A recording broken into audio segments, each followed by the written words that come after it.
നമസ്കാരം. നോക്കാം ഈ മണിക്കൂറിലെ പ്രധാന വാർത്തകൾ. ആരോഗ്യവകുപ്പിന് തിരിച്ചടി. DHS ഡോക്ടർ റീനയുടെ സ്ഥലം മാറ്റം സ്റ്റേ ചെയ്ത തിരുവനന്തപുരം അഡ്മിനിസ്ട്രേറ്റീവ് ട്രിബ്യൂണൽ. മേൽക്കോടതിയെ സമീപിക്കുമെന്ന് ആരോഗ്യമന്ത്രി കെ മുരളീധരൻ. തൃശൂരിൽ വീണ്ടും ഷിഗല്ല. കോട്ടയത്ത് സുഡാനിൽ നിന്നെത്തിയ മധ്യവയസ്ക നിരീക്ഷണത്തിൽ. എബോള ബാധിത എന്ന് സംശയം.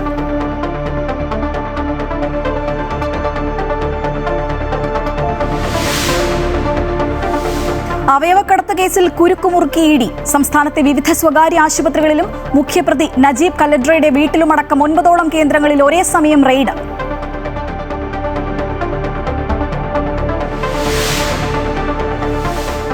യൂത്ത് കോൺഗ്രസുകാരെ ഗൺമാൻമാർ മർദ്ദിച്ച കേസിൽ നിർണായക നീക്കം. ADGPയുടെ ഓഫീസിൽ പ്രത്യേക അന്വേഷണ സംഘത്തിന്റെ പരിശോധന. സന്ദർശക രജിസ്റ്ററും ഓഫീസിൽ CCTV ദൃശ്യങ്ങളും പോലീസ് ക്ലബിലെ രേഖകളും ശേഖരിച്ചു. ഗൺമാൻ അടക്കമുള്ള ഉദ്യോഗസ്ഥർക്ക് ഹൈക്കോടതി നോട്ടീസ്.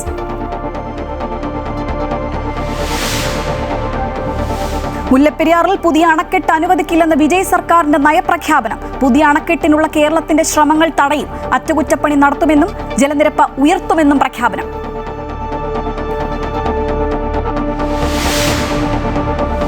PM ശ്രീ പദ്ധതിയിൽ UDF കേന്ദ്രത്തിന് മുന്നിൽ മുട്ടുമടക്കിയെന്ന് പ്രതിപക്ഷ നേതാവ് പിണറായി വിജയൻ. ഒപ്പിട്ടതുകൊണ്ട് മാത്രം പദ്ധതി നടപ്പാകില്ലെന്നും സർക്കാരിനെ നയം മാറ്റത്തിന് പ്രേരിപ്പിച്ച ഘടകം എന്താണെന്നും പ്രതിപക്ഷ നേതാവ്. PM ശ്രീ ദേശീയ നയമെന്ന് കേന്ദ്രമന്ത്രി സുരേഷ് ഗോപി.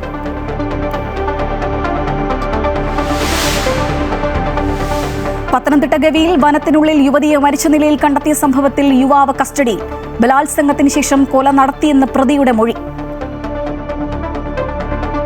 ആരോഗ്യവകുപ്പ് ഡയറക്ടർ സ്ഥാനത്ത് നിന്ന് ഡോക്ടർ KJ റീനെ സ്ഥലം മാറ്റിയ ഉത്തരവ് തിരുവനന്തപുരം അഡ്മിനിസ്ട്രേറ്റീവ് ട്രിബ്യൂണൽ സ്റ്റേ ചെയ്തു.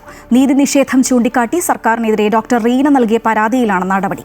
ആരോഗ്യവകുപ്പ് ഡയറക്ടർ സ്ഥാനത്ത് നിന്ന് ഡോക്ടർ റീനെ മാറ്റുകയും അഡീഷണൽ ഡയറക്ടറായ ഡോക്ടർ V മീനാക്ഷിക്ക് ചുമതല നൽകുകയും ചെയ്തിരുന്നു. എറണാകുളം പബ്ലിക് ഹെൽത്ത് ലബോറട്ടറി ഡയറക്ടറായിട്ടാണ് റീനയെ മാറ്റി നിയമിച്ചത്. ഇതിനു പിന്നാലെയാണ് റീന അഡ്മിനിസ്ട്രേറ്റീവ് ട്രിബ്യൂണലിനെ സമീപിച്ചത്. ഡോക്ടർ റീനയ്ക്കെതിരായ നടപടി സ്റ്റേ ചെയ്ത സംഭവം ഭരണപരമായ കാര്യങ്ങളെന്ന് ആരോഗ്യമന്ത്രി കെ മുരളീധരൻ. ഒരു കോടതി ശിക്ഷിച്ചാൽ അടുത്ത കോടതിയിലേക്ക് അപ്പീൽ പോകാറില്ലേ? അതിന് മേൽക്കോടതികളുണ്ടല്ലോ. സർക്കാർ ഉത്തരവ് അംഗീകരിക്കാത്ത ഒരു ഉദ്യോഗസ്ഥൻ പോലും കെ മുരളീധരൻ മന്ത്രിസ്ഥാനത്തിരിക്കുമ്പോൾ അവിടെ ഉണ്ടാകില്ലെന്നും അദ്ദേഹം പറഞ്ഞു. അതൊക്കെ ഭരണപരമായിട്ടുള്ള കാര്യങ്ങളിൽ ചിലപ്പോൾ ചില തീരുമാനങ്ങൾ ഉണ്ടാകും. അതിൽ മേലിംഗ് സ്ഥാപനങ്ങളൊക്കെ ഉണ്ടല്ലോ. ഇപ്പോൾ സെഷൻ കോടതി ഒരാളെ തൂക്കിക്കൊല്ലാൻ വെച്ചാൽ പിറ്റേന്ന് തൂക്കിക്കൊല്ലും. അതിൻ്റെ മേലെ ഹൈക്കോടതിയുണ്ട്, അതിൻ്റെ മേലെ സുപ്രീം കോടതിയുണ്ട്. ഏതായാലും ഒരു കാര്യം വ്യക്തമാണ്, സർക്കാരിനെ അനുസരിക്കാത്ത ഉദ്യോഗസ്ഥന്മാർ കെ മുരളീധരൻ ഈ കസാലിൽ ഇരിക്കുമ്പോൾ ആ സ്ഥാനത്ത് ഉണ്ടാവില്ല. ഞാൻ ചോദിക്കട്ടെ, സെൻകുമാറിനെ DGP സ്ഥാനത്ത് മാറ്റിയപ്പോൾ പിണറായി രാജിവെച്ചോ? ഇല്ലല്ലോ.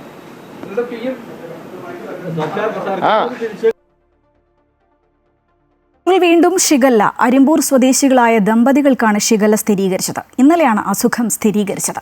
ചികിത്സയിലുള്ള ദമ്പതികളുടെ ആരോഗ്യം തൃപ്തികരമാണ്. ഇതോടെ ജില്ലയിൽ 7 പേർക്കാണ് ഷിഗല്ല സ്ഥിരീകരിച്ചത്. കോട്ടയത്ത് മധ്യവയസ്ക എബോള നിരീക്ഷണത്തിൽ. സൗത്ത് സുഡാനിൽ നിന്ന് ഉഗാണ്ട വഴി എത്തിയ പാലാ സ്വദേശിനിയാണ് കോട്ടയം മെഡിക്കൽ കോളേജ് ആശുപത്രിയിൽ നിരീക്ഷണത്തിൽ കഴിയുന്നത്. സ്രവങ്ങൾ പരിശോധനയ്ക്ക് അയച്ചു. നിരീക്ഷണം സ്വാഭാവിക പ്രോട്ടോകോളിന്റെ ഭാഗം മാത്രം എന്നാണ് മെഡിക്കൽ കോളേജ് അധികൃതർ അറിയിച്ചിട്ടുള്ളത്. എബോളയുടെ ലക്ഷണങ്ങളോ മറ്റു പ്രശ്നങ്ങളോ ഇല്ല എന്നും മെഡിക്കൽ കോളേജ് അധികൃതർ വ്യക്തമാക്കി. ദേശീയ വിദ്യാഭ്യാസ നയത്തിന്റെ ഭാഗമായുള്ള PM ശ്രീ പദ്ധതി നടപ്പാക്കാനുള്ള UDF സർക്കാരിന്റെ നീക്കത്തിനെതിരെ രൂക്ഷ വിമർശനവുമായി പ്രതിപക്ഷ നേതാവ് പിണറായി വിജയൻ. തെരഞ്ഞെടുപ്പിന് മുൻപ് ഈ പദ്ധതിയെ ശക്തമായി എതിർത്തവർ ഇപ്പോൾ കേന്ദ്ര സർക്കാരിന്റെ നയങ്ങൾക്ക് മുന്നിൽ കീഴടങ്ങിയിരിക്കുകയാണ് എന്ന് അദ്ദേഹം ആരോപിച്ചു. പദ്ധതിയുമായി മുന്നോട്ടു പോകുന്നത് പഴയ LDF സർക്കാർ ഒപ്പിട്ട ധാരണാപത്രം കാരണമാണെന്ന UDFന്റെ വാദം തികച്ചും തെറ്റാണെന്നും അദ്ദേഹം വ്യക്തമാക്കി. നമ്മുടെ സംസ്ഥാനത്ത് തെരഞ്ഞെടുപ്പിന് മുൻപ് ഏറ്റവും അധികം ചർച്ച ചെയ്യപ്പെട്ടൊരു വിഷയമാണല്ലോ PM ശ്രീയായിട്ട് ബന്ധപ്പെട്ട കാര്യങ്ങൾ. അന്ന് UDF പൊതുവിലും കോൺഗ്രസും ലീഗും പ്രത്യേകിച്ചും വലിയ തോതിലുള്ള വിവാദം ഉയർത്താനാണ് ശ്രമിച്ചിരുന്നത്. ഇവിടെ LDF സർക്കാർ BJP ആയിട്ട് എന്തോ ഡീലുണ്ടാക്കിയിരിക്കുകയാണ്. അതിൻ്റെ ഭാഗമായിട്ടാണ് പദ്ധതി നടപ്പിലാക്കാൻ നോക്കുന്നത്. കേന്ദ്ര സർക്കാരിൻ്റെ നയങ്ങൾക്ക് മുന്നിലുള്ള കീഴടങ്ങലാണത്. ഇതൊക്കെയാണ് UDF ആ ഘട്ടത്തിൽ വൻതോതിൽ പ്രചരിപ്പിച്ചിരുന്നു. മാത്രമല്ല, തങ്ങൾ അധികാരത്തിൽ വന്നാൽ PM ശ്രീ നടപ്പാക്കില്ല. മാത്രമല്ല, ചിലർ പറഞ്ഞു അത് അറബിക്കടലിലൊഴുക്കും അങ്ങനെയെല്ലാമുള്ള അവകാശവാദങ്ങളാണ് അന്ന് UDF നേതാക്കൾ പുറപ്പെടുവിച്ചിരുന്നു. ഇപ്പോൾ സ്ഥിതി എല്ലാവരും കാണുകയാണല്ലോ. PMC പദ്ധതി നടപ്പാക്കാനുള്ള നടപടികളുമായിട്ടാണ് അവർ മുന്നോട്ട് പോകുന്നത്. PMC ഒപ്പിട്ടത് ആരാണെന്ന് മന്ത്രി K മുരളീധരൻ ചോദിച്ചു. ഒപ്പിട്ടത് തങ്ങളല്ല, ഇടത് സർക്കാരാണ്. സർവശിക്ഷാഭിയാന്റെ കോട്ട തടഞ്ഞു വെക്കാൻ കാരണം PMC ആണെന്നും അദ്ദേഹം പറഞ്ഞു. ഒരു തിരിച്ചടിയിൽ അതിന് മേലെ കോടതിയുണ്ട്. ഒരു തീരുമാനം, ചില കാര്യങ്ങൾ ക്വിക്കായിട്ടുള്ള തീരുമാനം എടുക്കണം. ഞാൻ ആ ശൈലിക്കാരനാണ്. ആ തീരുമാനം ഇനിയും ഉണ്ടാവും. ഈ കസയിലുള്ളിടത്തോളം കാലം ക്വിക്കായിട്ടുള്ള തീരുമാനം എടുക്കേണ്ട സമയത്ത് ക്വിക്കായ തീരുമാനം എടുത്തിരിക്കും. തുരപ്പം പണി നടത്തുന്ന ആരും ഈ കസയിൽ ഇരുത്തില്ല. അതൊക്കെ ബാക്കിയുള്ള മേൽക്കോടതിയിൽ പറഞ്ഞു. PMC ദേശീയ നയമെന്ന് കേന്ദ്രമന്ത്രി സുരേഷ് ഗോപി. ഒപ്പിട്ടു ഒപ്പിട്ടില്ല എന്നൊക്കെ പറയുന്നത് വാദപ്രതിവാദങ്ങൾ മാത്രമാണ്. PMC നടപ്പാക്കിയാൽ അത് കുഞ്ഞുങ്ങൾക്ക് ഉപകരിക്കും. പദ്ധതിയിൽ ഒപ്പിട്ടോ ഇല്ലയോ എന്നത് തനിക്കറിയില്ല. PMC വിഷയത്തിൽ രാഷ്ട്രീയ തർക്കങ്ങളുണ്ടെങ്കിൽ LDFും UDFും തീർക്കട്ടെയെന്നും അദ്ദേഹം പറഞ്ഞു. ദേശീയ നയം പ്രഖ്യാപിച്ചു. അത് മിക്കവാറും സംസ്ഥാനങ്ങളിലെല്ലാം അത് നടപ്പിലായി. ഇവിടെയും അത് ഒപ്പിട്ടു ഒപ്പിട്ടില്ല എന്നൊക്കെ പറയുന്ന വാദപ്രതിവാദങ്ങളാണ് നടന്നുകൊണ്ടിരിക്കുന്നത്. പക്ഷേ കുഞ്ഞുങ്ങളുടെ ഭാവി ജീവിതത്തെ ഇതൊന്നും ബാധിക്കരുത്. ആ തരത്തിൽ മുഖ്യമന്ത്രി ഒരു നടപടി സ്വീകരിച്ചിട്ടുണ്ടെങ്കിൽ അത് സ്വാഗതാർഹമാണ്. അതിനകത്ത് എന്തെങ്കിലും രാഷ്ട്രീയമുണ്ടെങ്കിലും അവർ തങ്ങളിൽ അത് തീർക്കട്ടെ. ഞങ്ങൾ പറഞ്ഞു വഖഫ് നിയമങ്ങളെടുത്ത് അറബിക്കടലിൽ ചവിട്ടി താഴ്ത്തുമെന്ന് പറഞ്ഞു. അത് അവിടുത്തെ ജനങ്ങൾ ചെയ്തു. ഇപ്പോൾ സെൻട്രൽ ഗവൺമെൻറ്റിൻ്റെ നിയമം കൊണ്ട് ഏതൊക്കെ രീതിയിൽ അത് ചവിട്ടി താഴ്ത്തപ്പെടുമെന്നുള്ളത് നമ്മളിനി ഭാവിയിൽ കാണാനിരിക്കുന്നത്. സംസ്ഥാനത്തെ വിവിധ സ്വകാര്യ ആശുപത്രികളിൽ ED റെയ്ഡ് നടത്തി. അവയവക്കടത്ത് കേസുമായി ബന്ധപ്പെട്ടാണ് പരിശോധന നടന്നത്. അവയവക്കടത്ത് കേസിലെ പ്രതി നജീബ് കല്ലഡ്രയുമായി പണമിടപാട് നടന്നതായി കണ്ടെത്തിയ ആശുപത്രികളിലായിരുന്നു റെയ്ഡ്. വ്യാജരേഖകൾ ചമച്ച് അവയവക്കടത്ത് നടത്തിയ കേസിലെ പ്രധാന പ്രതി കാസർഗോഡ് സ്വദേശി നജീബ് കല്ലട്രയുമായി സാമ്പത്തിക ഇടപാട് നടത്തിയ ആശുപത്രികളിലായിരുന്നു പരിശോധന. ഇന്ന് പുലർച്ചെ മുതൽ സംസ്ഥാനത്തെ 4 ജില്ലകളിലെ ആശുപത്രികളിൽ ED റെയ്ഡ് നടത്തി. അവയവക്കടത്ത് നടത്തിയ കേസിൽ പോലീസ് പിടികൂടിയ നജീബിന്റെ ബാങ്ക് അക്കൗണ്ട് പരിശോധിച്ചതിൽ നിന്നാണ് ആശുപത്രികളിൽ നിന്നും ഇയാൾക്ക് പണം ലഭിച്ചിരുന്നതായി കണ്ടെത്തിയത്. അവയവങ്ങൾ വിൽപ്പന നടത്തിയതിനുള്ള പാരിതോഷികമാണോ ഈ തുകയെന്നാണ് ED അന്വേഷിക്കുന്നത്. കൊച്ചിയിൽ മാത്രം 5 ആശുപത്രികളിൽ ED റെയ്ഡ് നടത്തി. തിരുവനന്തപുരം, കൊല്ലം, കോട്ടയം എന്നീ ജില്ലകളിലാണ് മറ്റാശുപത്രികൾ. നേരത്തെ കേസുമായി ബന്ധപ്പെട്ട് പല സ്ഥലങ്ങളിലും വ്യാപകമായ പോലീസ് പരിശോധന നടന്നിരുന്നു. നജീബിനായി വിവിധ ജില്ലകളിൽ ഏജന്റുമാർ പ്രവർത്തിച്ചിരുന്നതായും പോലീസ് കണ്ടെത്തിയിട്ടുണ്ട്. നജീബ് കല്ലട്ര, ഇയാളുടെ ഭാര്യ എന്നിവരടക്കം 6 പ്രതികളെ പോലീസ് അറസ്റ്റ് ചെയ്തിരുന്നു. നജീബിന്റെ ഡയറിയിൽ പരാമർശിച്ചിരുന്ന അവയവദാതാക്കളുടെയും അവയവം സ്വീകരിച്ചവരുടെയും മൊഴിയും പോലീസ് ശേഖരിച്ചിട്ടുണ്ട്. അമൃത ന്യൂസ്, കൊച്ചി. കാസർഗോഡും ED റെയ്ഡ്. അവയവക്കടത്ത് കേസിൽ പ്രധാന സൂത്രധാരൻ കല്ലഡ്ര മെഡിക്കൽ ടൂറിസം സ്ഥാപന ഉടമ നജീബിന്റെ വീട്ടിലാണ് റെയ്ഡ്. നേരത്തെ കേസിൽ അറസ്റ്റിലായ പ്രതികളെ ചോദ്യം ചെയ്തതിൽ നിന്നും സാമ്പത്തിക ഇടപാടുകളുടെ രേഖകൾ EDക്ക് ലഭിച്ചിരുന്നു. കൊച്ചിയിലെ സ്വകാര്യ ആശുപത്രിയിൽ നിന്ന് കോടികൾ നജീബിന്റെ അക്കൗണ്ടിലേക്ക് വന്നതായി നേരത്തെ ED കണ്ടെത്തിയിരുന്നു. ഇതിന്റെ ഡിജിറ്റൽ രേഖകൾ ഉൾപ്പെടെ കണ്ടെത്തുന്നതിന്റെ ഭാഗമായാണ് കാസർഗോഡ് മേൽപ്പറമ്പിൽ നജീബിന്റെ വീട്ടിൽ ED റെയ്ഡ് നടത്തിയത്. അവയവദാന തട്ടിപ്പ് കേസിൽ കോട്ടയത്തും ED പരിശോധന. വാഴൂർ പുളിക്കൻ കവല സ്വദേശി മായയുടെ വീട്ടിലാണ് ED പരിശോധന നടത്തിയത്. അവയവ തട്ടിപ്പ് കേസിൽ പ്രതിയായിരുന്നു മായ. ഇന്ന് രാവിലെയാണ് പുളിക്കൽ കവലയിലെ വീട്ടിൽ പരിശോധന ആരംഭിച്ചത്.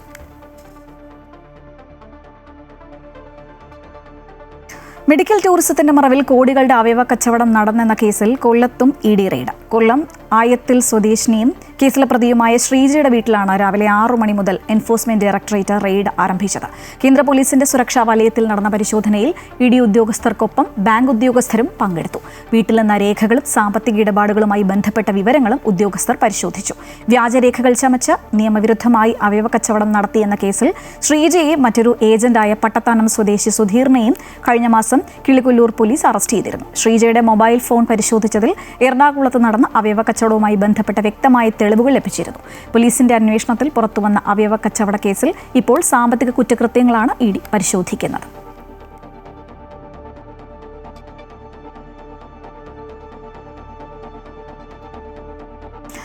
വടകര കാഫിർ സ്ക്രീൻഷോട്ട് കേസിൽ റിമാൻഡിലായ CPM പ്രവർത്തകൻ ജിതിൻ ഭാസ്കറിനെ പോലീസ് കസ്റ്റഡിയിൽ വിട്ടു. ജിതിന്റെ ജാമ്യാപേക്ഷ തള്ളിയ കോടതി പ്രതിയെ 2 ദിവസത്തേക്കാണ് പോലീസ് കസ്റ്റഡിയിൽ വിട്ടത്. തെളിവുകളില്ലാതെയാണ് അന്വേഷണ സംഘം ജിതിനെ അറസ്റ്റ് ചെയ്തതെന്നും അതിനാൽ ജാമ്യം അനുവദിക്കണമെന്നുമുള്ള പ്രതിഭാഗം അഭിഭാഷകന്റെ വാദം തള്ളിയുമാണ് വടകര ഫസ്റ്റ് ക്ലാസ് മജിസ്ട്രേറ്റ് കോടതി ജിതിനെ 2 ദിവസത്തേക്ക് പോലീസ് കസ്റ്റഡിയിൽ വിട്ടത്.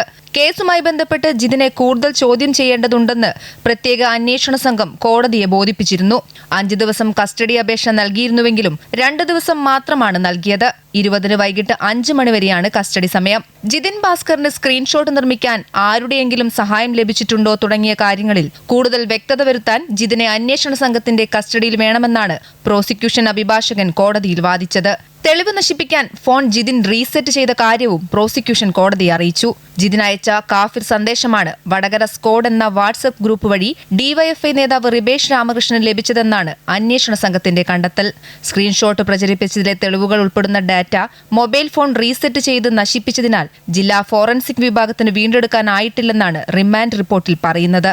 ഇതിൽ വ്യക്തത വരുത്താൻ ഫോൺ സംസ്ഥാന ഫോറൻസിക് വിഭാഗത്തിലെ വിദഗ്ധർക്ക് അയക്കേണ്ടതുണ്ടെന്നും റിപ്പോർട്ടിലുണ്ട്. 200-ലേറെ വ്യക്തികൾക്കും ഗ്രൂപ്പുകൾക്കും കാഫിർ സ്ക്രീൻഷോട്ട് സന്ദേശം ജിതിൻ വാട്സപ്പിലെ ബ്രോഡ്കാസ്റ്റ് സംവിധാനത്തിലൂടെ പങ്കുവച്ചെന്നാണ് അന്വേഷണ സംഘത്തിന്റെ വിലയിരുത്തൽ. ഇതിനായി പ്രതി ലാപ്ടോപ്പ് ഉപയോഗിച്ചതായും വിവരമുണ്ട്. സ്ക്രീൻഷോട്ട് ജിതിൻ തന്നെ നിർമ്മിച്ചതാണോ, അതിന്റെ ഉറവിടം മറ്റെവിടെയെങ്കിലുമാണോ എന്നുള്ളതാണ് ഇനി അന്വേഷണ സംഘത്തിന് കണ്ടെത്താനുള്ളത്. അമൃത ന്യൂസ്, കോഴിക്കോട്. മാസപ്പടി കേസിൽ പ്രതിപക്ഷ നേതാവ് പിണറായി വിജയന്റെ മകൾ വീണയ്ക്കെതിരായ ഇഡിയുടെ തുടർ നടപടികൾ രേഖകൾ വിശദമായി പരിശോധിച്ച ശേഷമുണ്ടാകും. CMRL കമ്പനിയുമായി എക്സാലോജിക്ക് ഉണ്ടാക്കിയ കരാർ അടക്കമുള്ള രേഖകൾ വീണ ഇഡിക്ക് കൈമാറിയെന്നാണ് സൂചന. മാസപ്പടി കേസിൽ വീണയെ വീണ്ടും ചോദ്യം ചെയ്തതടക്കമുള്ള കാര്യങ്ങൾ രേഖകളും മൊഴിയും പരിശോധിച്ചതിന് ശേഷമാകും. CMRL എക്സാലോജിക് സാമ്പത്തിക ഇടപാടിന്റെ രേഖകൾ വീണ ഇഡിക്ക് കൈമാറിയതായാണ് വിവരം.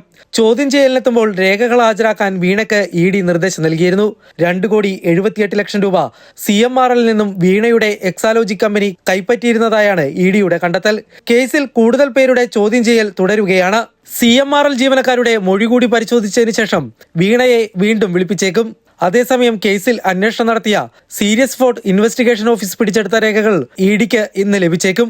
134 രേഖകളാണ് SFIO പിടിച്ചെടുത്തിട്ടുള്ളത്. ഈ രേഖകളുടെ പരിശോധനയും നടത്തേണ്ടതുണ്ട്. ഇന്നലെ 8 മണിക്കൂറോളം ഇഡി വീണയെ ചോദ്യം ചെയ്തിരുന്നു. അമൃത ന്യൂസ്, കൊച്ചി. മുല്ലപ്പെരിയാറിൽ പുതിയ അണക്കെട്ട് അനുവദിക്കില്ല എന്ന് വിജയ് സർക്കാരിന്റെ നയപ്രഖ്യാപനം. കേരള സർക്കാരിന്റെ ശ്രമങ്ങൾ തടയുമെന്നും സർക്കാർ വ്യക്തമാക്കി. അറ്റകുറ്റപ്പണികളുമായി മുന്നോട്ടു പോകുമെന്നും ഗവർണർ രാജേന്ദ്ര ആർലേക്കർ അറിയിച്ചു. ദ്വിഭാഷാ നയം തുടരുമെന്ന് വ്യക്തമാക്കിയ ഗവർണർ വിഷയത്തിൽ കേന്ദ്രത്തിനെതിരായി വിമർശനങ്ങളും വായിച്ചു. സഭാ സമ്മേളനത്തിന്റെ തുടക്കത്തിൽ വന്ദേമാതരം ആലപിച്ചില്ല. സർക്കാരുകൾ മാറിയാലും മുല്ലപ്പെരിയാർ അടക്കം വൈകാര്യ വിഷയങ്ങളിൽ തമിഴ്നാടിന് കടുത്ത നിലപാട് തന്നെയെന്ന് വ്യക്തമാക്കുകയാണ് മുഖ്യമന്ത്രി വിജയ്. നിയമസഭാ സമ്മേളനത്തിന് ശേഷം മുല്ലപ്പെരിയാർ വിഷയത്തിൽ വിജയുമായി ചർച്ച നടത്തുമെന്ന് VD സതീശൻ പറഞ്ഞതിന് പിറ്റേന്നാണ് തമിഴ്നാടിന്റെ നയപ്രഖ്യാപനം. നീറ്റ് പുനഃപരീക്ഷയിൽ സുതാര്യതയും സുരക്ഷയും ഉറപ്പാക്കണമെന്ന് കേന്ദ്ര വിദ്യാഭ്യാസ മന്ത്രി ധർമ്മേന്ദ്ര പ്രധാൻ. നീറ്റ് പരീക്ഷയുടെ ഉയർന്ന നിലവാരം നിലനിർത്തുമെന്നും വിദ്യാഭ്യാസ മന്ത്രാലയം വിളിച്ചു ചേർത്ത ഉന്നതതല യോഗത്തിൽ ധർമ്മേന്ദ്ര പ്രധാൻ വ്യക്തമാക്കി. നീറ്റ് പുനഃപരീക്ഷ റദ്ദാക്കണമെന്നാവശ്യപ്പെട്ട ഹർജി അടിയന്തരമായി പരിഗണിക്കാൻ സുപ്രീംകോടതി വിസമ്മതിച്ചിരുന്നു. ജൂൺ 21 നടക്കുന്ന നീറ്റ് UG പരീക്ഷയ്ക്കുള്ള തയ്യാറെടുപ്പുകൾ വിദ്യാഭ്യാസ മന്ത്രി ധർമ്മേന്ദ്ര പ്രധാന്റെ അധ്യക്ഷതയിൽ ചേർന്ന ഉന്നതതല യോഗം വിലയിരുത്തി. വിദ്യാഭ്യാസ മന്ത്രാലയത്തിലെയും നാഷണൽ ടെസ്റ്റിംഗ് ഏജൻസിയിലെയും ഉദ്യോഗസ്ഥരും സംസ്ഥാന സർക്കാരുകൾ, ഉന്നത വിദ്യാഭ്യാസ സ്ഥാപനങ്ങളിലെ പ്രതിനിധികളും ഓൺലൈനായി യോഗത്തിൽ പങ്കെടുത്തു. നീറ്റ് പുനഃപരീക്ഷയിൽ സുതാര്യതയും സുരക്ഷയും ഉറപ്പാക്കണമെന്ന് ധർമ്മേന്ദ്ര പ്രധാൻ യോഗത്തിൽ നിർദ്ദേശിച്ചു. പരീക്ഷയുടെ ഉയർന്ന നിലവാരം നിലനിർത്തേണ്ടത് അനിവാര്യമാണെന്നും അദ്ദേഹം വ്യക്തമാക്കി.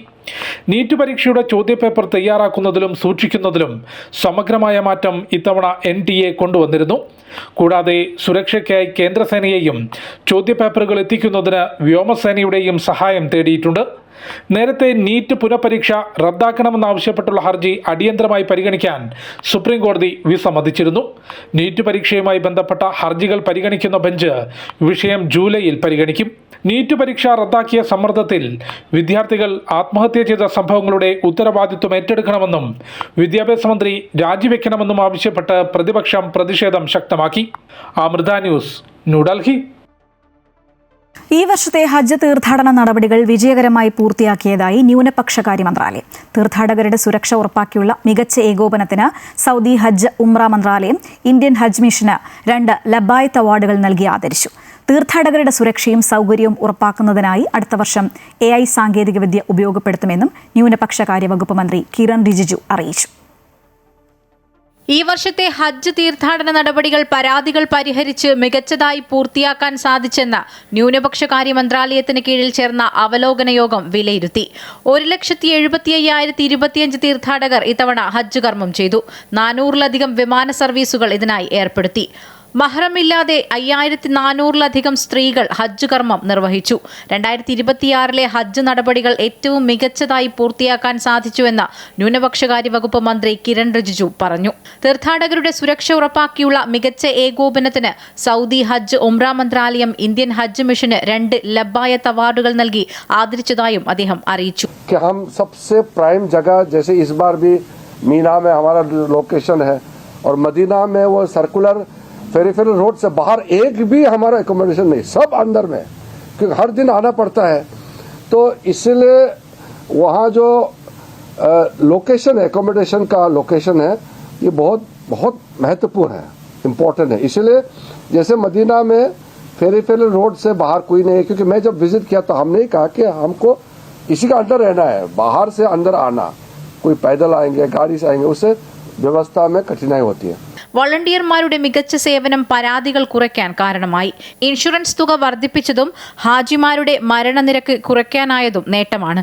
ഹാജിമാരുടെ ക്രമീകരണങ്ങൾക്കായി തയ്യാറാക്കിയ ഡിജിറ്റൽ ആപ്പിന് മികച്ച പ്രതികരണമാണ് ലഭിച്ചതെന്നും അടുത്ത വർഷം സാങ്കേതിക വിദ്യയുടെ സാധ്യത ഉപയോഗപ്പെടുത്തുമെന്നും കിരൺ റിജിജു വ്യക്തമാക്കി.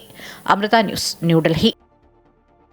15 വയസ്സിൽ താഴെയുള്ള കുട്ടികൾ സമൂഹ മാധ്യമങ്ങൾ ഉപയോഗിക്കുന്നത് UAE നിരോധിച്ചു. കുട്ടികൾക്ക് സാമൂഹിക മാധ്യമങ്ങൾ ലഭിക്കാതിരിക്കാൻ സോഷ്യൽ മീഡിയ പ്ലാറ്റ്ഫോം ഉടമകൾ നടപടി സ്വീകരിക്കണമെന്ന് നിർദ്ദേശിച്ചു. UAE മന്ത്രിസഭാ യോഗത്തിൻ്റെതാണ് നിർണായക തീരുമാനം. കുട്ടികളിലെ സോഷ്യൽ മീഡിയ ഉപയോഗം വിലക്കുന്ന ആദ്യ ഗൾഫ് രാജ്യമാണ് UAE. 15 വയസ്സിൽ താഴെ പ്രായമുള്ള കുട്ടികൾക്ക് സോഷ്യൽ മീഡിയ ആവശ്യമില്ല. ഈ പ്രായത്തിലുള്ളവർക്ക് സോഷ്യൽ മീഡിയ ലോഗിൻ ചെയ്യാൻ കഴിയരുത്. ഇതിനാവശ്യമായ നടപടികൾ സോഷ്യൽ മീഡിയ പ്ലാറ്റ്ഫോം ഉടമകൾ സ്വീകരിക്കണം. 12 മാസത്തിനുള്ളിൽ ഇത്തരം നടപടിക്രമങ്ങൾ പൂർത്തിയാക്കണമെന്നും UAE മന്ത്രിസഭായോഗം സോഷ്യൽ മീഡിയ ഉടമകളോട് നിർദ്ദേശിച്ചു. പത്തനംതിട്ട ഗവിയിൽ യുവതിയെ മരിച്ച നിലയിൽ കണ്ടെത്തിയ സംഭവത്തിൽ പ്രതി ഇടുക്കി വണ്ടിപ്പെരിയാറിൽ പിടിയിലായി. ഗവി സ്വദേശി വിനോദ് കുമാറിനെ വെള്ളക്കടവ് ചെക്ക് പോസ്റ്റിന് സമീപത്ത് നിന്നാണ് പോലീസ് വനം വകുപ്പ് ഉദ്യോഗസ്ഥർ ചേർന്ന് പിടികൂടിയത്. ഇയാൾ കുറ്റം സമ്മതിച്ചിട്ടുണ്ട്. രാവിലെ വീട്ടിൽ നിന്നും അംഗനവാടിയിലേക്ക് പുറപ്പെട്ട യുവതിയുടെ മൃതദേഹം തോട്ടിൽ കിടക്കുന്ന നിലയിലാണ് കണ്ടെത്തിയത്. അംഗനവാടിയിലേക്ക് എത്താത്തതിനെ തുടർന്ന് നടത്തിയ അന്വേഷണത്തിലാണ് മൃതദേഹം കണ്ടെത്തിയത്.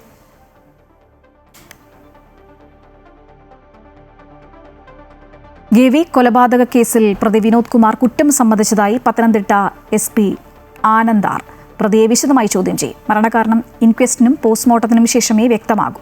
ബലാത്സംഗം ചെയ്തതായി പ്രതി സമ്മതിച്ചിട്ടില്ല. തെളിവെടുപ്പ് ഇന്നും നാളെയുമായി നടക്കുമെന്നും SP പറഞ്ഞു. വിനോദ് ഒരാളെ നമ്മൾ പിടിച്ചിട്ടുണ്ട് ഈ കേസിനായിട്ട് ബന്ധപ്പെട്ട്. അതിൽ 42 years ഏജ് ആണ്. അയാൾ പെരുന്നാട് സ്റ്റേഷൻ ലിമിറ്റിലുള്ള ആളാണ്. അപ്പോൾ അയാൾ നമ്മൾ ചോദ്യം ചെയ്ത് അപ്പോൾ അയാൾ കുറ്റം ചെയ്തതായിട്ട് സമ്മതിച്ചിട്ടുണ്ട്. അതെല്ലാം നമ്മൾ ഇൻട്രാഗേറ്റ് ചെയ്യുന്നുണ്ട്, അന്വേഷിക്കുന്നുണ്ട്. കൂടുതലായിട്ട് ഇനി ചോദിച്ച് നമ്മൾ അതിൻ്റെ കാരണങ്ങളെല്ലാം ഡീറ്റെയിൽ ആയിട്ട് അന്വേഷിച്ച് നമ്മൾ സമയബന്ധിതമായിട്ട് അന്വേഷിച്ച് ചാർജ് കൊടുക്കും. പത്തനംതിട്ട ഓമല്ലൂരിലെ വൃദ്ധസദനത്തിൽ 17 വയസ്സുകാരന് ക്രൂരമർദ്ദനമെന്ന് പരാതി. ജില്ലാ ചൈൽഡ് പ്രൊട്ടക്ഷൻ ഓഫീസറുടെ നേതൃത്വത്തിൽ സ്ഥാപനത്തിൽ പരിശോധന നടത്തി. പഞ്ചായത്തിന്റെ അനുമതിയില്ലാതെയാണ് സ്ഥാപനം പ്രവർത്തിക്കുന്നത് എന്നും ഇവിടെ ബാലവേലയും മർദ്ദനവും നടക്കുന്നതായും പഞ്ചായത്ത് അധികൃതരും ആരോപിച്ചു. ഇടുക്കി കട്ടപ്പന അണക്കര സ്വദേശിയായ 17-കാരന്റെ പരാതിയിലാണ് അന്വേഷണം. കട്ടപ്പന പോലീസ് രജിസ്റ്റർ ചെയ്ത കേസ് പത്തനംതിട്ട പോലീസിന് കൈമാറി. പ്രാഥമിക പരിശോധനയിൽ 17-കാരനെ ബാലവേല ചെയ്യിപ്പിച്ചതായി കണ്ടെത്തി. കോട്ടയം സ്വദേശിയായ മറ്റൊരു 17-കാരനെയും ഇവിടെ നിന്ന് കണ്ടെത്തി. മോഷണക്കുറ്റം ആരോപിച്ച് ക്രൂരമായി മർദ്ദിച്ചു എന്നാണ് പരാതി. സാമ്പത്തികമായി പിന്നോക്കം നിൽക്കുന്ന കുട്ടിയെ വിദ്യാഭ്യാസം നൽകാമെന്ന് പറഞ്ഞാണ് ഇവിടെ എത്തിച്ചത്. എന്നാൽ അധികൃതർ സ്കൂളിൽ അയക്കാൻ തയ്യാറായില്ല. ഇത് ചോദ്യം ചെയ്തതോടെ മോഷണക്കുറ്റം തലയിൽ കെട്ടിവെച്ച് മർദ്ദിക്കുകയായിരുന്നു എന്നാണ് കുട്ടി പരാതിപ്പെട്ടിരിക്കുന്നത്. വനിതാ ശിശു വികസന വകുപ്പ് മന്ത്രി ബിന്ദു കൃഷ്ണ ചൈൽഡ് വെൽഫെയർ ഓഫീസർക്ക് വിശദ അന്വേഷണത്തിന് നിർദ്ദേശം നൽകി. സ്ഥാപനത്തിൽ ചെന്നീർക്കര, ഓമല്ലൂർ എന്നീ പഞ്ചായത്ത് അധികൃതരും പരിശോധന നടത്തി. സ്ഥാപനത്തിലെ അന്തേവാസികൾക്ക് മർദ്ദനമേൽക്കുന്നതായും പലരുടെയും ശരീരത്തിൽ മർദ്ദനമേറ്റ പാടുകൾ ഉണ്ട് എന്നും പല അന്തേവാസികളുടെയും വസ്തുക്കൾ സ്ഥാപന ഉടമ കൈക്കലാക്കിയതായും ഓമല്ലൂർ പഞ്ചായത്ത് പ്രസിഡന്റ് ആതിര ആരോപിച്ചു. ഇവിടെ വന്ന് കണ്ടപ്പം എല്ലാവരുടെയും അവസ്ഥ വളരെ ദയനീയമാണ്.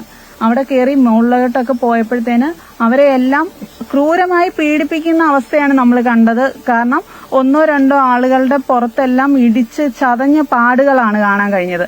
അതുപോലെ ഒരു കുഞ്ഞ് നമ്മുടെ വീട്ടിലും പൊടി കുഞ്ഞുങ്ങളുള്ള ആളുകളാണ് നമ്മൾ. പക്ഷെ ആ കുഞ്ഞിനെ ഇവിടെ 2 വയസ്സുള്ളൊരു അതിനെ ഇവിടെ കണ്ണിന്റെ മോൾ ഭാഗത്ത് ഇവിടെ എല്ലാം മുറിഞ്ഞ് അതിന്റെ അമ്മ ഇവിടെ ജോലിക്ക് വന്നത്. അന്നേരം കുഞ്ഞിനെയും കൊണ്ടുവന്നു. പക്ഷെ അവരെയും കൊണ്ട് ഇപ്പൊ അടുക്കള ജോലി ചെയ്യിച്ചിട്ട് പൈസ പോലും കൊടുക്കാത്ത, ആ കുഞ്ഞിന് പാല് പോലും കൊടുക്കാൻ ആ അമ്മയ്ക്ക് ഒരു അനുവാദം ഇല്ലാത്ത ഒരു സാഹചര്യമാണ് ഞങ്ങൾക്ക് ഇപ്പം കാണാൻ കഴിഞ്ഞത്. പരാതിയുടെ അടിസ്ഥാനത്തിൽ വൃദ്ധസദനത്തിന്റെ മാനേജർ റെജി, ജീവനക്കാരായ സിജോ, ബെന്നി എന്നിവർക്കെതിരെ കേസെടുത്തിട്ടുണ്ട്. ശാരീരിക ഉപദ്രവം, ആയുധം ഉപയോഗിച്ച് പരിക്കേൽപ്പിക്കുക, അന്യായമായി തടഞ്ഞുവെക്കുക, ബാലവേല എന്നീ വകുപ്പുകളാണ് ചുമത്തിയിരിക്കുന്നത്. അമൃത ന്യൂസ്, പത്തനംതിട്ട. നടൻ നിവിൻ പോളിയുമായുള്ള സിനിമാ നിർമ്മാണ തർക്കത്തിൽ നിർമ്മാതാവ് ലിസ്റ്റിൻ സ്റ്റീഫന് തിരിച്ചടി. സാമ്പത്തിക തർക്കം മധ്യസ്ഥതയ്ക്ക് വിടണമെന്ന ലിസ്റ്റിന്റെ ആവശ്യം എറണാകുളം മുൻസിഫ് കോടതി തള്ളി. Ramachandra Boss and Co, Malayali from India എന്നീ ചിത്രങ്ങളുമായി ബന്ധപ്പെട്ടാണ് ലിസ്റ്റിൻ സ്റ്റീഫനും നിവിൻ പോളിയും തമ്മിൽ തർക്കമുണ്ടായിരുന്നത്. Ramachandra Boss and Co, Malayali from India എന്നീ ചിത്രങ്ങളുമായി ബന്ധപ്പെട്ടുണ്ടായ തർക്കത്തിലാണ് നിർമ്മാതാവ് ലിസ്റ്റിൻ സ്റ്റീഫന് കോടതിയിൽ നിന്ന് തിരിച്ചടി നേരിട്ടിരിക്കുന്നത്.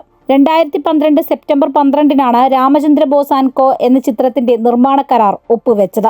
ലിസ്റ്റിൻ സ്റ്റീഫന്റെ മാജിക് ഫ്രെയിംസും നിവിൻ പോളിയുടെ പോളി ജൂനിയർ പിക്ചേഴ്സും തമ്മിലായിരുന്നു കരാർ. മാജിക് ഫ്രെയിംസ് വരുമാന രേഖകളിൽ കൃത്രിമത്വം കാണിച്ചു, രേഖകളില്ലാത്ത 7.5 കോടി രൂപയുടെ ബാധ്യത അടിച്ചേൽപ്പിച്ചു തുടങ്ങിയവയായിരുന്നു പോളി ജൂനിയർ പിക്ചേഴ്സിന്റെ ആരോപണം. 5.5 കോടി രൂപയുടെ ലോൺ തിരിച്ചടച്ചിട്ടും തീയതി രേഖപ്പെടുത്താത്ത സെക്യൂരിറ്റി ചെക്കുകൾ കൈവശം വെച്ചു, കോർപ്പറേറ്റ് സുതാര്യത കാട്ടിയില്ല എന്നതുൾപ്പെടെയുള്ള ആക്ഷേപങ്ങൾ പോളി ജൂനിയർ പിക്ചേഴ്സ് ഉയർത്തി. എന്നാൽ സാമ്പത്തിക തർക്കം മധ്യസ്ഥതയ്ക്ക് വിടണമെന്നായിരുന്നു ലിസ്റ്റിൻ സ്റ്റീഫന്റെ ആവശ്യം. ഇതാണ് കോടതി തള്ളിയിരിക്കുന്നത്. രാമചന്ദ്ര ബോസ് ആൻഡ് കോ എന്ന ചിത്രത്തിന്റെ നിർമ്മാണ കരാറിൽ നിർബന്ധിത ആർബിട്രേഷൻ വ്യവസ്ഥയില്ല. കരാറിന്റെ യഥാർത്ഥ രേഖകൾ നൽകാൻ ലിസ്റ്റിൻ സ്റ്റീഫന് കഴിഞ്ഞിട്ടില്ല. മാത്രമല്ല, അപകീർത്തി കുറ്റം മധ്യസ്ഥ ചർച്ചയിലൂടെ പരിഹരിക്കാനാകില്ലെന്നും മുൻസിഫ് കോടതി ചൂണ്ടിക്കാട്ടി. മലയാളി ഫ്രം ഇന്ത്യ എന്ന ചിത്രത്തിന്റെ ലാഭവിഹിതവുമായി ബന്ധപ്പെട്ട ചില തർക്കങ്ങളും ഇരുവരും തമ്മിലുണ്ടായിരുന്നു. ഇതിനെ തുടർന്ന് ലിസ്റ്റിൻ സ്റ്റീഫൻ നിവിൻ പോളിക്കെതിരെ അപകീർത്തികരമായ ചില പ്രസ്താവനകളും നടത്തിയിരുന്നു. ഇതടക്കം പരിശോധിച്ചുകൊണ്ടാണ് കോടതി വിധി. അമൃത ന്യൂസ്, കൊച്ചി. ഓപ്പറേഷൻ തുഫാന്റെ ഭാഗമായി നടന്ന പരിശോധനയിൽ കൊച്ചിയിൽ 5 കിലോ കഞ്ചാവ് പിടികൂടി. സംഭവത്തിൽ പശ്ചിമബംഗാൾ സ്വദേശികളായ മനിറുൾ, നന്ദു മണ്ഡൽ എന്നിവരെ അറസ്റ്റ് ചെയ്തു. ഏലൂർ കോട്ടക്കടവ് റോഡിൽ നിന്നാണ് കഞ്ചാവ് പിടികൂടിയത്. Narcotic cell assistant commissioner TD സുനിൽകുമാറിന്റെ നേതൃത്വത്തിലുള്ള ഡാൻസ് ഓഫ് ടീമാണ് പ്രതികളെ പിടികൂടിയത്.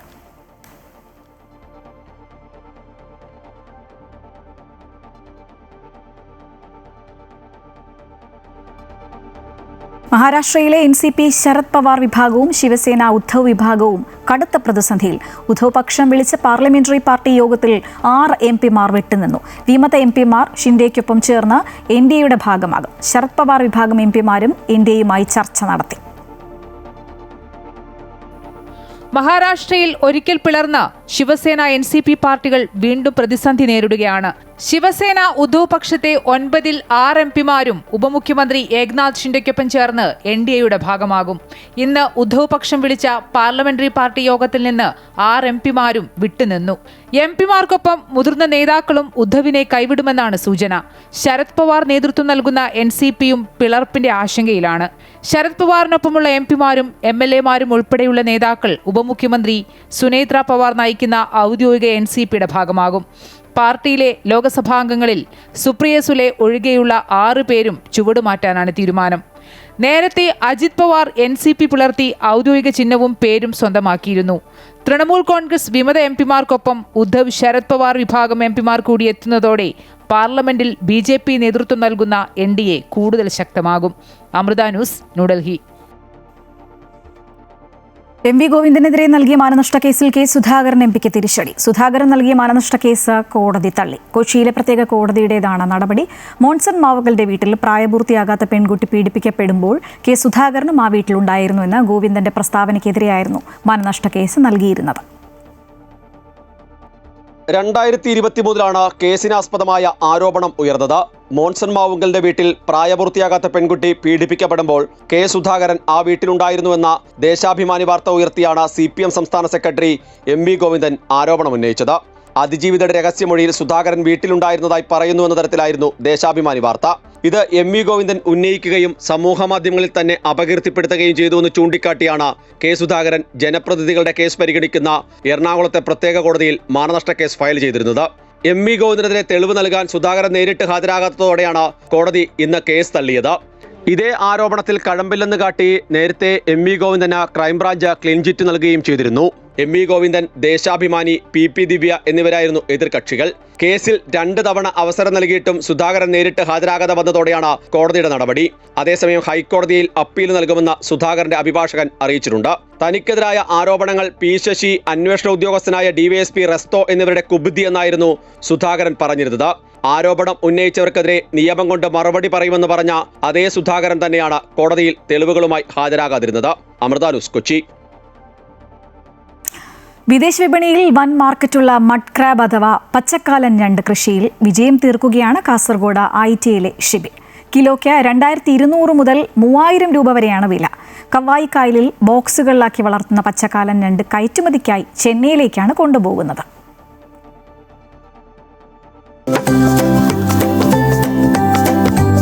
കായൽ ജലത്തിൽ ബോക്സുകളിലാക്കി വളർത്തുന്ന പച്ചക്കാലൻ ഞണ്ടിന്റെ വലിപ്പവും നിറവും ആരെയും ഒന്ന് ആകർഷിക്കും. 1 കിലോയ്ക്ക് മുകളിൽ തൂക്കമെത്തിയ ഞണ്ടുകൾ കാഴ്ചയിൽ ഗംഭീരം. കവായിക്കായലിലെ ഷിബിന്റെ ഞണ്ട് കൃഷി ആരുമൊന്ന് നോക്കി നിൽക്കും. വിദേശ വിപണിയിൽ വൻ മാർക്കറ്റുള്ള മഡ് ക്രാബ് അഥവാ പച്ചക്കാലൻ ഞണ്ട് കൃഷി 2020 മുതലാണ് ഷിബിൻ തുടങ്ങിയത്. 1.5 കിലോ വരെ തൂക്കമുള്ള പച്ചക്കാലൻ ഞണ്ടുകൾ ഇവിടെ നിന്ന് വിദേശ കയറ്റുമതിക്കായി ചെന്നൈയിലേക്കാണ് കൊണ്ടുപോകുന്നത്. കിലോവിന് മാർക്കറ്റ് വില 3000 രൂപ വരെ ഉയരും. 3/4 കിലോ മുതൽ 1 കിലോ വരെ തൂക്കമുള്ള ഞണ്ടുകൾക്ക് 1800 മുതൽ 2200 രൂപ വരെ നിലവിൽ വിലയുണ്ട്. ഏറ്റവും കൂടുതൽ വിദേശ മാർക്കറ്റിൽ ലഭിക്കുന്ന മത്സ്യത്തിൽ കയറ്റുമതി ചെയ്യപ്പെടുന്ന ഒരു ഇത് തന്നെയാണ് ഈ പച്ചക്കാലൻ ഞണ്ട്. പുഴയിൽ പോകുന്ന മത്സ്യബന്ധനത്തിൽ പോകുന്ന ആൾക്കാരുടെ അടുത്ത് ലഭിക്കുന്ന വാട്ടർ ക്രാബ് കളക്ട് ചെയ്ത് അത് 1 മാസം 1.5 മാസത്തോളം തീറ്റ കൊടുത്തിട്ട് മഡ് ക്രാബാക്കി മാറ്റുന്ന കൃഷി രീതിയാണ് നിലവിൽ ഞാൻ ചെയ്യുന്നത്. കായൽ ജലത്തിലെ ഉപ്പിന്റെ അളവും ലഭിക്കുന്ന തീറ്റകളും ഇവയുടെ വളർച്ചയ്ക്ക് പ്രധാന ഘടകമാണ്. പുഴകളിൽ നിന്നും കായലുകളിൽ നിന്നും മത്സ്യത്തൊഴിലാളികൾക്ക് ലഭിക്കുന്ന വാട്ടർ ക്രാബുകൾ 500 രൂപ നിരക്കിൽ വാങ്ങി 1.5 മാസം വരെ വളർത്തിയാണ് കയറ്റുമതിക്കായി ഷിബിൻ തയ്യാറാക്കുന്നത്. ആഴ്ചയിൽ 20 എണ്ണം വീതം ഏജന്റ് മുഖാന്തരം ചെന്നൈയിലേക്ക് കൊണ്ടുപോകുന്നു. കിലോന് മുകളിലുള്ള ഞണ്ടാണ് ഞാൻ എടുക്കല്. ആ ഞണ്ട് മാത്രമേ ഞാൻ എടുക്കല്ലോ. 1/2 കിലോ പ്ലസ് വരുന്ന ഞണ്ട്. 1 കിലോ ഫുള്ള് തൂങ്ങുന്ന ഒരു ഞണ്ടിന് നിലവിൽ 2800-3000 രൂപ മാർക്കറ്റുണ്ട്. നിലവിൽ 150 ബോക്സുകളിലായാണ് കവായ് കായലിലെ ഞണ്ട് വളർത്തൽ. ഇവയുടെ വളർച്ചയ്ക്കായി മത്തി 2 നേരങ്ങളിൽ തീറ്റയായി നൽകുന്നു. കായൽ ആസ്വാദനത്തിനായി എത്തുന്നവർക്ക് ഇതൊരു പ്രധാന കാഴ്ച തന്നെ. 2020 മുതൽ തുടങ്ങിയ ഈ പച്ചക്കാലൻ ഞണ്ട് കൃഷി വലിയ വിജയമായി മാറിയിരിക്കുകയാണ് ഷിബിൻ്റെ ജീവിതത്തിൽ. ക്യാമറമാൻ സതീഷ് ഉദുമയ്ക്കൊപ്പം കാസർഗോഡ് കവായ് കായലിൽ നിന്നും അനൂപ് നീലേശ്വരം, അമൃത ന്യൂസ്, കാസർഗോഡ്. കാട്ടാനപ്പീടികയിൽ ഉറക്കമില്ലാതെ ഇടുക്കി ചിന്നക്കനാൽ 301 ഉന്നതിയിലെ ആദിവാസി കുടുംബങ്ങൾ. ആക്രമണകാരിയായ ചക്കക്കൊമ്പൻ അടക്കമുള്ള കാട്ടാനക്കൂട്ടം ഉന്നതിയിൽ തമ്പടിക്കുന്നു. കാട്ടാനയെ തുരത്താൻ വേണ്ട സംവിധാനങ്ങളില്ലാതെ RRT സംഘവും പ്രതിസന്ധിയിലാണ്. ചിന്നക്കനാൽ 301 ഉന്നതിയിൽ ആദിവാസി കുടുംബങ്ങളെ കുടിയിരുത്തിയിട്ട് 26 വർഷങ്ങൾ. അന്ന് ഇവർക്ക് നൽകിയ വാഗ്ദാനങ്ങൾ ഇന്നും നടപ്പായിട്ടില്ല. അക്രമകാരിയായ ചക്കക്കൊമ്പനും മറ്റ് കാട്ടാനകളും കാടുകയറാതെ ഉന്നതിയിൽ തമ്പടിക്കുന്നു. ഞങ്ങൾ വരുന്ന കലക്ടർമാരോട് എല്ലാവരോടും നേതാക്കന്മാരും എല്ലാവരും ഞങ്ങൾ ബുദ്ധിമുട്ടുകൾ പറയുന്നുണ്ട്, നടപ്പിലാക്കി തരുന്നില്ല. ഫെൻസിങ്ങയുടെ കേസ് എല്ലാം ഇവിടുത്തെ വികസനം ഇല്ല, ഇതുവരെ വികസനം നടന്നിട്ടില്ലെന്ന് മൊത്തത്തിൽ പറയാൻ പറ്റുള്ളൂ. ഇത്തവണ റോഡ് കുറച്ച് വന്നിട്ടുണ്ട് കോൺക്രീറ്റ് ചെയ്യാനായിട്ട്, അല്ലാതെ ഇവിടെ ഒരു വികസനം ഇവിടെ നടപ്പിലാകുന്നില്ല. ആദിവാസി പുനരധിവാസ പദ്ധതി നടപ്പാക്കി 1/4 നൂറ്റാണ്ട് പിന്നിടുമ്പോഴും വന്യജീവി പ്രതിരോധത്തിനായി കിടങ്ങോ വൈദ്യുതി വേലിയോ തീർത്തിട്ടില്ല. ആനിയിറങ്കൽ ജലാശയത്തിൽ വെള്ളം കുടിക്കാനെത്തുന്ന കാട്ടാനകൾ തമ്പടിക്കുന്നത് 301 ഉന്നതിയിലാണ്. കാട്ടാന പ്രതിരോധത്തിനായി വനംവകുപ്പ് നിയമിച്ചിരിക്കുന്ന RRT സംഘത്തിനാകട്ടെ ഒരു ടോർച്ച് പോലുമില്ല. ആകെയുള്ളത് ഒരു വാഹനം മാത്രം.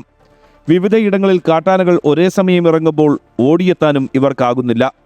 ചിന്നക്കനാലിൽ ആനക്കലിയുടെ ഇരകൾ ഇനിയും ഉണ്ടാകാതിരിക്കണമെങ്കിൽ സർക്കാർ ശാശ്വതമായ പ്രതിരോധ പദ്ധതി നടപ്പാക്കണം. അമൃത ന്യൂസ്, ഇടുക്കി. PSC ബുള്ളറ്റിനിൽ മികച്ച തിരക്കഥാകൃത്തിന്റെ പേരിൽ പേരിന്റെ ഭാഗത്ത് ഷുഹൈബ് വധക്കേസ് പ്രതിയുടെ ഫോട്ടോ. മികച്ച തിരക്കഥയ്ക്കുള്ള അവാർഡ് നേടിയ രാജേഷ് തില്ലങ്കേരിക്ക് പകരം ആകാശ് തില്ലങ്കേരിയുടെ ഫോട്ടോയാണ് പ്രസിദ്ധീകരിച്ചത്. മെയ് 15 ബുള്ളറ്റിനിലാണ് ഗുരുതര പിഴവ് കണ്ടെത്തിയിട്ടുള്ളത്. ഷുഹൈബ് വധക്കേസ് പ്രതിയാണ് ആകാശ് തില്ലങ്കേരി.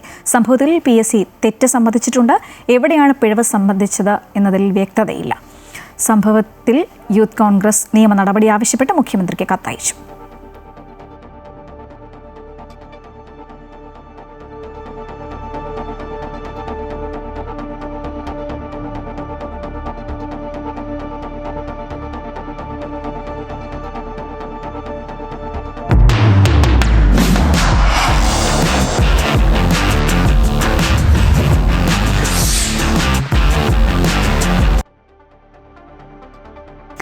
ലോകകപ്പ് ഫുട്ബോൾ ആവേശത്തിന് മാറ്റുകൂട്ടി മൂവാറ്റുപുഴ നിർമ്മല കോളേജിൽ ഒരുക്കിയ ലോകകപ്പ് ഇൻസ്റ്റലേഷൻ ശ്രദ്ധേയമാകുന്നു. കളിമിടുക്കിനൊപ്പം പരിസ്ഥിതി സംരക്ഷണത്തിന്റെ വലിയൊരു സന്ദേശം കൂടി പങ്കുവയ്ക്കുകയാണ് ഈ ക്യാമ്പസ്. ഉപയോഗശൂന്യമായ സോഡാക്കുപ്പിയുടെ അടപ്പുകൾ ഉപയോഗിച്ചാണ് ലോക ഫുട്ബോളിലെ വിസ്മയങ്ങളായ Lionel Messi, Neymar junior, Cristiano Ronaldo എന്നിവരുടെ കൂറ്റൻ മുഖചിത്രങ്ങൾ കോളേജിൽ സൃഷ്ടിച്ചിരിക്കുന്നത്.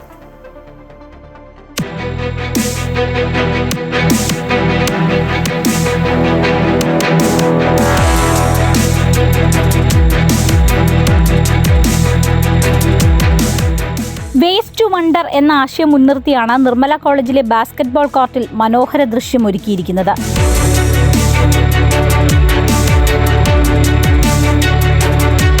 ലോകം നേരിടുന്ന ഏറ്റവും വലിയ പ്രതിസന്ധികളിലൊന്നായ മാലിന്യ സംസ്കരണത്തിന് ഒരു കലാലയം തങ്ങളുടെ കലയിലൂടെ നൽകുന്ന മറുപടി കൂടിയാണിത്. 1000-ലധികം സ്ക്വയർ ഫീറ്റ് വിസ്തീർണമുള്ള ഈ ഭീമൻ ചിത്രത്തിന് പിന്നിൽ കോളേജിലെ പൂർവ്വ വിദ്യാർത്ഥിയായ അജയ് വി ജോണിന്റെ മനോഹരമായ ആശയമുണ്ട്. കടുത്ത അർജന്റീന മെസ്സി ആരാധകനായ അജയ് 3 വർഷം മുൻപും മെസ്സിയുടെ ഒരു കൂറ്റൻ ചിത്രം ഇതുപോലെ തന്നെ ഒരുക്കി ശ്രദ്ധ നേടിയിരുന്നു. എന്നാൽ അന്ന് ചാർട്ട് പേപ്പർ കൊണ്ടാണ് ആ ചിത്രം ചെയ്തത്. നീണ്ട 2 മാസക്കാലം കൊണ്ടാണ് 1,06,000-ഓളം സോഡാ ക്യാപ്പുകൾ ശേഖരിച്ചത്. തുടർന്ന് നിർമ്മല കോളേജിലെ അധ്യാപകരും 250-ഓളം വരുന്ന വിദ്യാർത്ഥികളും കലാസൃഷ്ടിക്കായി കൈകോർത്തു. ശേഖരിച്ച ഓരോ ക്യാപ്പും പ്രത്യേകം ബോർഡുകളിലായി ഒട്ടിച്ച് അതിൽ പെയിന്റ് അടിച്ചാണ് താരങ്ങളുടെ ജീവൻ തുടിക്കുന്ന ചിത്രങ്ങൾ ബാസ്കറ്റ്ബോൾ കോർട്ടിൽ പുനർജനിച്ചത്. ഇതിൽ അവസാന ഘട്ടത്തിലെ ബോർഡുകൾ ഒട്ടിച്ച് ചിത്രം പൂർത്തിയാക്കുന്ന ജോലി വെറും 7 ദിവസത്തെ റെക്കോർഡ് സമയം കൊണ്ടാണ് വിദ്യാർത്ഥികൾ പൂർത്തിയാക്കിയത്. ഈ ഒരു വേൾഡ് കപ്പ് നമ്മളുടെ മെസ്സിയുടെയും റൊണാൾഡോയുടെയും നെയ്മറിൻ്റെയൊക്കെ അവസാന വേൾഡ് കപ്പാണ്. അപ്പോൾ ഇത്തവണ അവർക്ക് എല്ലാവർക്കും ട്രിബ്യൂട്ട് കൊടുത്തുകൊണ്ട് മറ്റുള്ളവർ ചെയ്യുന്നതിനേക്കാൾ ഒരു വെറൈറ്റി ആയിട്ടൊരു വലിയൊരു വർക്ക് ചെയ്യണം എന്നാണ് എനിക്കൊരു ആഗ്രഹം ഉണ്ടായിരുന്നു. ഇതും ഏകദേശം ഒരു 1000 സ്ക്വയർ ഫീറ്റിന് മുകളിൽ വരുന്ന ഒരു വർക്കാണ്. 1,06,000 ക്യാപ്പുകളാണ് നമ്മൾ ഇതിൻ്റെ യൂസ് ചെയ്തിട്ടുള്ളത്. മെറ്റീരിയൽസ് നമ്മൾ പല സ്ഥലങ്ങളിലായിട്ടാണ് കളക്ട് ചെയ്തത്. ഡയറക്റ്റായിട്ട് സോഡ ഹൗസുകളിൽ പോയി, മാനുഫാക്ചറിങ് ഷോപ്പിൽ പോയി നമ്മൾ മേടിച്ചിട്ടുണ്ടായിരുന്നു, കടകളിൽ നിന്ന് മേടിച്ചിട്ടുണ്ടായിരുന്നു, ബാറുകൾ, അങ്ങനെയുള്ള സ്ഥലങ്ങൾ, പല സ്ഥാപനങ്ങളിൽ പോയിട്ട് കളക്ട് ചെയ്താണ് നമ്മൾ ഇത്രയും വരെ എത്തിച്ചിട്ടുണ്ടായിരുന്നത്. തുടക്കം മുതൽ വിദ്യാർത്ഥികളുടെ ഈ വലിയ കൂട്ടായ്മയ്ക്കും പുതുമയാർന്ന ആശയത്തിനും പൂർണ്ണ പിന്തുണയുമായി കോളേജ് മാനേജ്മെന്റും ഒപ്പമുണ്ടായിരുന്നു. നമുക്കെല്ലാവർക്കും ഈ വേൾഡ് കപ്പിൻ്റെ ഈ സന്ദർഭത്തിൽ ഇത്തരത്തിൽ മാലിന്യവിമുക്തമാക്കുന്ന ഒരു രാജ്യത്തിന്, ലോകത്തിന് വേണ്ടി നമുക്ക് കൈകോർക്കാം. സമഗ്രമായിട്ട് കൂട്ടായിട്ടുള്ള പ്രവർത്തനമാണ് ഇത്തരം ഒരു ആശയത്തെ വലിയൊരു കലാസൃഷ്ടിയാക്കി മാറ്റാൻ സഹായിച്ചത്. ലോകകപ്പ് കാലയളവിലുടനീളം കോളേജ് വിദ്യാർത്ഥികൾക്കും പൊതുജനങ്ങൾക്കുമായി ഈ ഇൻസ്റ്റലേഷൻ ബാസ്കറ്റ്ബോൾ കോർട്ടിൽ പ്രദർശിപ്പിക്കും. അമൃത ന്യൂസ്, കൊച്ചി.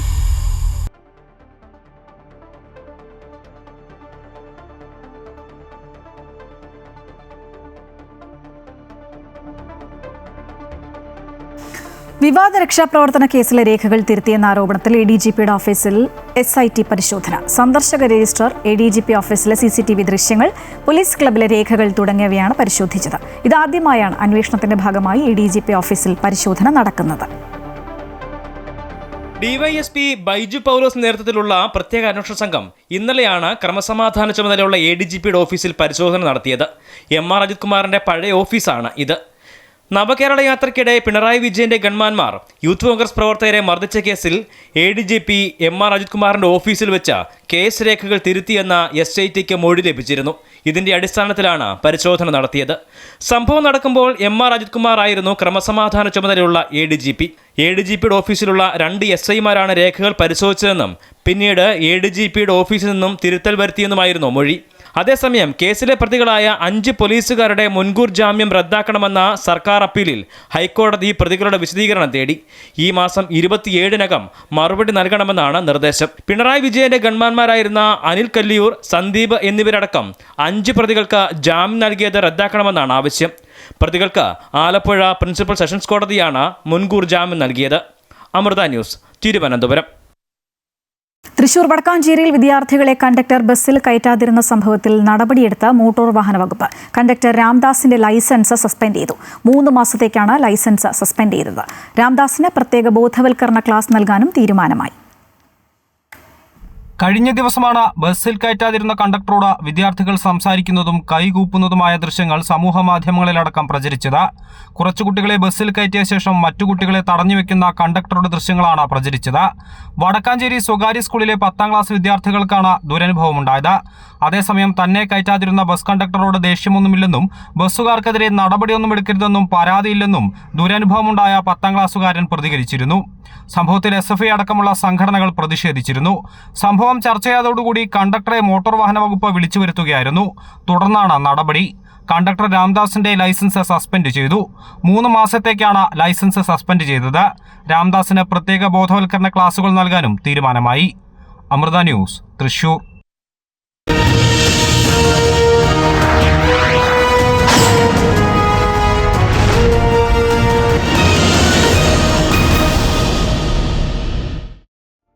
വി ഡി സതീശൻ സർക്കാരിന്റെ ആദ്യ ബജറ്റ് നാളെ നിയമസഭയിൽ അവതരിപ്പിക്കും. തെരഞ്ഞെടുപ്പിന് മുൻപ് UDF നടത്തിയ പ്രഖ്യാപനങ്ങളും പ്രകടന പത്രികയിലെ വാഗ്ദാനങ്ങളും ബജറ്റിൽ ഇടം നേടുമോ എന്നാണ് ജനങ്ങൾ ഉറ്റുനോക്കുന്നത്. മുഖ്യമന്ത്രി തന്നെയാണ് ബജറ്റ് അവതരിപ്പിക്കുന്നത് എന്ന പ്രത്യേകതയും ഇത്തവണയുണ്ട്. UDF സർക്കാരിന്റെ ആദ്യ ബജറ്റിനെ വലിയ പ്രതീക്ഷയോടെയാണ് സാധാരണക്കാർ കാണുന്നത്. തൃശൂരിൽ നിന്നുള്ള പ്രതികരണങ്ങളിലേക്ക്. ബജറ്റിൽ ഒരു ഇന്ദിരാ ഗ്യാരണ്ടിയുടെ മറ്റുള്ള കാര്യങ്ങൾ ഉണ്ടല്ലോ, ഒരുപാട് കാര്യങ്ങളുണ്ട്. അതെല്ലാം നടപ്പിലാക്കുമെന്നാണ് വിശ്വാസം. വളരെ ആത്മവിശ്വാസമുണ്ട്. കാരണം കുറഞ്ഞ ദിവസങ്ങൾ കൊണ്ട് തന്നെ ഇത്രയധികം വാക്ക് പാലിച്ച ഒരു മുഖ്യമന്ത്രി ഉണ്ടാവുമ്പോൾ വരും ബജറ്റിൽ വളരെയധികം പ്രതീക്ഷ സ്ത്രീകൾക്കുണ്ട്. ഈ മത്സ്യത്തൊഴിലാളികൾക്ക് വേണ്ടിയിട്ട് ഒരു ഭവന പദ്ധതി ഉണ്ടായിരുന്നു, അത് പുനഃസ്ഥാപിക്കണം. അതുപോലെ ഈ മണ്ണെണ്ണ സബ്സിഡി വെട്ടിക്കുറച്ചത് പുനഃസ്ഥാപിക്കണം. അതുപോലെ തന്നെ പ്രധാനപ്പെട്ട മറ്റൊരു കാര്യം, ഈ നാഷണൽ ഹൈവേയുമായി ബന്ധപ്പെട്ട് ഈ നാഷണൽ ഹൈവേ സ്കൂൾ അഥവാ പിന്നെ ഹോസ്പിറ്റൽ മേഖലകളിൽ കടന്നു പോകാൻ മുറിച്ച് കടക്കാൻ റോഡ് മുറിച്ച് കടക്കാൻ ഒരു സംവിധാനമില്ല, അണ്ടർപാസ് ഒഴികെ. അപ്പോൾ മേൽപ്പാലം നടന്നു പോകാൻ വേണ്ടിയിട്ടുള്ള മേൽപ്പാലം ഈ സ്കൂള് കോളേജ് മുതലായ മേഖലകളിൽ ഉണ്ടാവണം. അത്തരം കാര്യങ്ങൾ പ്രതീക്ഷിക്കുന്നു. എനിക്ക് പറയാനുള്ളത് വെച്ചാൽ ഇന്ദിരാ ഗ്യാരണ്ടി പോലെ തന്നെ നമ്മുടെ കുടുംബശ്രീയിൽ കുറേ ചേച്ചിമാരുണ്ട്. അവർക്ക് സംരംഭം ചെയ്യണമെങ്കിലും ഒരു വിപണനം കറക്റ്റായിട്ടില്ല. കുറേ കുടിൽ വ്യവസായം കാര്യങ്ങളൊക്കെ ഉണ്ട്, പക്ഷേ അവർക്കൊരു വിപണനം ശരിക്കും പോലെ ഇല്ലാത്തതുകൊണ്ട് അവർക്കൊരു വരുമാനം കറക്റ്റായിട്ട് കിട്ടുന്നില്ല. അപ്പോൾ ബഡ്ജറ്റിൽ അവർക്ക് കൃത്യമായ വരുമാനം, വിപണന കേന്ദ്രം ഉണ്ടാവണം, വരുമാനം ഉണ്ടാക്കണം, കൂടുതൽ സ്ത്രീകൾ ശാക്തീകരിക്കപ്പെടണം, ഒരു സമ്പാദ്യശീലം കൊണ്ടുവരണം എന്നൊക്കെയാണ് എനിക്ക് പറയാനുള്ളത്. പിന്നെ മാത്രമല്ല, കാരുണ്യ പദ്ധതി ഇപ്പോൾ ഗവൺമെൻറ് പുതിയ ഗവൺമെൻറ്റാണല്ലോ, നമ്മുടെ ഗവൺമെൻറ്റാണല്ലോ വന്നിട്ടുള്ളത്. അപ്പോൾ അത് വീണ്ടും കൊണ്ടുവരണം. ഞാനൊരു പ്രവാസിയാണ്. ഇപ്പോൾ മുഖ്യമന്ത്രി പറഞ്ഞ പോലെ കേരളത്തിൻ്റെ ബാക്ക് ബോൺ എന്ന് പറഞ്ഞത് വിദേശ റെമിറ്റൻസാണ്. നിലവിലിപ്പോൾ കുറേ പേർക്ക് പണി പോയിട്ടും ചിലർ ഹാഫ് സാലറി, ഞാൻ അവിടെ തന്നെ ആണെങ്കിലും നമുക്ക് ചില സമയങ്ങളിൽ പകുതി ശമ്പളം. ഇപ്പോൾ യുദ്ധത്തിന് ശേഷം ഉണ്ടായ സംഭവങ്ങൾ കുറച്ച് പ്രശ്നങ്ങളാണ്. അവർക്ക് എന്തെങ്കിലും വല്ല വെൽഫെയർ കാര്യങ്ങൾ ഈ ബജറ്റിൽ ഉണ്ടാവുമെന്ന് പ്രതീക്ഷിക്കുന്നുണ്ട്. ഇപ്പോൾ പാർശ്വവൽക്കരിക്കപ്പെട്ട വിഭാഗങ്ങളുണ്ട്, സ്ത്രീകളുണ്ട്, അങ്ങനെയുള്ള ആളുകൾക്കെല്ലാം ഉപകാരപ്രദമാകുന്ന രീതിയിലുള്ളൊരു ബജറ്റ്. സംസ്ഥാനത്തെ സർക്കാർ ജീവനക്കാർക്കും സാധാരണക്കാർക്കും സ്ത്രീകൾ ഉൾപ്പെടെയുള്ള ആളുകൾക്കും എല്ലാ തരത്തിലുള്ള വിദ്യാർത്ഥികൾ ഉൾപ്പെടെയുള്ള ആളുകളെ അവരെ വലിയ പ്രതീക്ഷയോട് കൂടിയിട്ടാണ് ഈ ബജറ്റിനെ കാണുന്നത്. വിലക്കയറ്റം പോലെയുള്ള കാര്യങ്ങൾ സാധാരണക്കാരെ വലിയ രീതിയിൽ ബാധിച്ചിരിക്കുന്നൊരു വിഷയമാണ്. അപ്പോൾ സ്വാഭാവികമായിട്ടും അതിന് പരിഹാരം കാണാൻ പറ്റുന്ന രീതിയിലുള്ളൊരു ബജറ്റ് പ്രതീക്ഷിക്കുകയാണ്. യുവജനങ്ങൾ ഉൾപ്പെടെ അതല്ലെങ്കിൽ കേരളത്തിലെ ഓരോ മേഖലയിൽപ്പെട്ട ആളുകൾ, സർക്കാർ ജീവനക്കാർ ഉൾപ്പെടെ സാധാരണക്കാർ, എല്ലാ മേഖലയിലും ആളുകൾക്ക് നല്ല ഗുണകരമായ ഒരു ബജറ്റ് ആയിരിക്കണം എന്നാണ് നമ്മുടെ പ്രതീക്ഷ. നമുക്കറിയാം വരുമാന കമ്മിയുണ്ട്, സാമ്പത്തിക പ്രതിസന്ധിയുണ്ട്. ഇതിനൊക്കെ തരണം ചെയ്തുകൊണ്ട് വേണം അത് നടപ്പിലാക്കാൻ പറ്റുന്ന ഒരു ബജറ്റ് ആയിരിക്കണം. വയോജന വകുപ്പുമായി ബന്ധപ്പെട്ട പ്രഖ്യാപനം ഉണ്ടാവണം. ജീവനക്കാരെ എല്ലാവരും അസംതൃപ്തരാണ്. കാരണം അവരുടെ DA കുടിശ്ശികയുമായി ബന്ധപ്പെട്ട് അനേകം കോടികളാണ് കൊടുക്കാനുള്ളത്. അത് മൊത്തത്തിൽ കൊടുക്കാൻ പറ്റിയില്ലെങ്കിലും കുറേശ്ശെ ഘട്ടമായിട്ട് തരണം. അതിനുള്ള നടപടികൾ ഉണ്ടാവണം. പൊതുവെ കേരളത്തിൻ്റെ സമഗ്രമായ വികസനത്തിന്, പ്രത്യേകിച്ച് ആരോഗ്യവും വിദ്യാഭ്യാസവുമായി ബന്ധപ്പെട്ട മേഖലയിലെ പുതിയ പദ്ധതികൾ കൊണ്ടുവന്ന് ആ പദ്ധതികൾ കാര്യക്ഷമമായി ചെലവഴിച്ച് കേരളത്തെ ഇന്ത്യയിലത്തെ നമ്പർ 1 സംസ്ഥാനമാക്കി മാറ്റാനുള്ള നടപടികൾ നമ്മൾ ഈ ബജറ്റിൽ പ്രതീക്ഷിക്കുന്നു. കേരള ഗ്രാമീണ ബാങ്കിന് കഴിഞ്ഞ സാമ്പത്തിക വർഷത്തിൽ റെക്കോർഡ് ലാഭം. ബാങ്കിന്റെ അറ്റാദായം 148% വർദ്ധിച്ച് 776 കോടി രൂപയായി ഉയർന്നു. ആകെ ബിസിനസ് 19.72% വളർച്ചയോടെ 65,835 കോടി രൂപയിലെത്തിയിട്ടുണ്ട്. ശക്തമായ വായ്പാ നിരീക്ഷണത്തിലൂടെ അറ്റ നിഷ്ക്രിയ ആസ്തി 0% നിലനിർത്താൻ സാധിച്ചതായി കേരള ഗ്രാമീണ ബാങ്ക് ചെയർപേഴ്സൺ വിമല വിജയഭാസ്കർ മലപ്പുറത്ത് വാർത്താ സമ്മേളനത്തിൽ പറഞ്ഞു. ഗ്രാമീണ വികസനത്തിനും മുൻഗണനാ മേഖലകൾക്കുമുള്ള പിന്തുണ ബാങ്ക് ശക്തമായി തുടരുമെന്നും ചെയർപേഴ്സൺ വ്യക്തമാക്കി.